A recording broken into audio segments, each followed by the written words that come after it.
the state capitol in Richmond, I'm Craig Carper.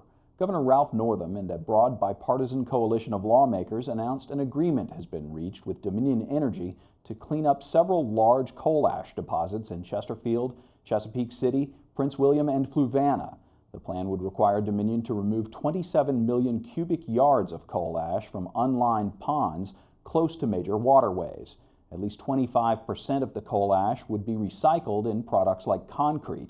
The remaining 75% would be relocated to lined landfills. We're going above and beyond what EPA is requiring here. This is not, the bare minimum would not necessarily mandate recycling. Environmental advocates were pleased with the cleanup plan. It creates flexibility, it creates options. Most importantly, it gets the ash off the riverbanks, puts it into facilities that are designed to accept it, and protects the environment and our public health from the toxic waste.